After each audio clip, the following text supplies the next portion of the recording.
मिनश्शैतानिर्रजीम बिस्मिल्लाहिर्रहमानिर्रहीम अस्सलामु अलैकुम वरहमतुल्लाहि वबरकातुहू। आज का मेरा मौजू आज़ादारी के ऊपर है। मेरा नाम सैयद मोहम्मद हुसैन फ़िरोज़ हुसैन है। मैं मस्जिद अल ज़हरा ट्रस्ट भांडुप वेस्ट की जानिब में खड़ा हूँ।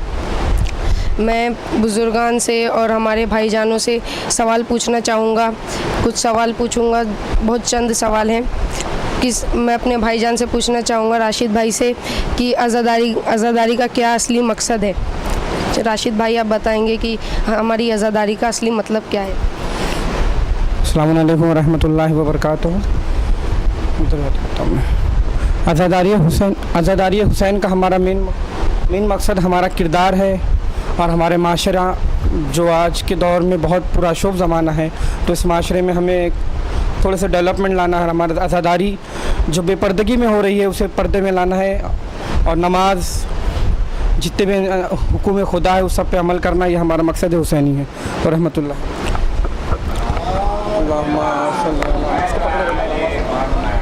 माशाल्लाह, हमारे राशिद भाई ने बहुत ही खूबसूरत अंदाज में ये जवाब दिया है। अब मेरा अगला सवाल यही है कि हमें नमाज के जुलूस के पीछे हमें नमाज़ छोड़ देना चाहिए। ये सवाल मैं मेरे भाईजान से पूछना चाहूँगा। आज़ादारी के पीछे हम नमाज़ छोड़ सकते हैं? नहीं, अव्वल नमाज है फिर आज़ादारी है। माशाल्लाह, हमारे मामू ने बहुत ही खूबसूरत अंदाज में ये जवाब दिया है। क्या आप बता सकते हैं भाईजान की आज़ादारी का असली मतलब क्या है? दिन को अच्छे रास्ते पे लेके चलना, दिन के रास्ते पे चलना, नमाज रोज़ा छोड़ना नहीं चाहिए। अच्छे रास्ते पे, दिन के रास्ते पे चलना चाहिए, और नमाज से हर चीज़ हम लोग को मिलती है। माशाल्लाह, हमारे भाई ने बहुत ही खूबसूरत अंदाज में जवाब दिया है। अब मेरा अगला सवाल ये है कि हम ये सियाह लिबास क्यों पहनते हैं? क्या आप बता सकते हैं? सियाह लिबास इसलिए पहनते हैं कि हमारी ये पहचान है कि हम सियाह हैं, लेकिन इसके साथ साथ हमको अपनी आज़ादारी और अपना जो है नमाज रोज़ा और हर चीज़ को अपने जो है एक अपने दायरे में रख करके सियाह लिबास को मतलब करना चाहिए, जो है इसका मतलब ये हुआ। माशाल्लाह, हमारे भाईजान ने बहुत खूबसूरत अंदाज में जवाब दिया है। अब मेरा अगला सवाल ये है कि हम ये गम क्यों मनाते हैं?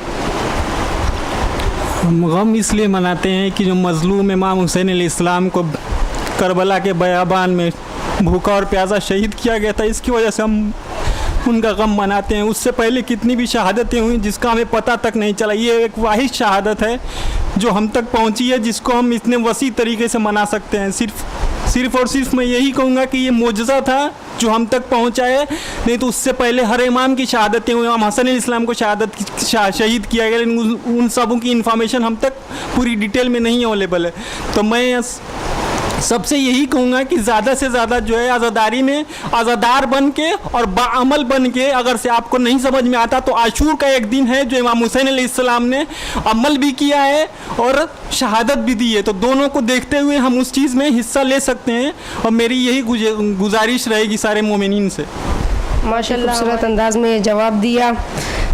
हम अगला एपिसोड लेकर और अगली जगह पर वापस आएंगे। तब तक के लिए वस्सलामु अलैकुम वरहमतुल्लाहि वबरकातुहू।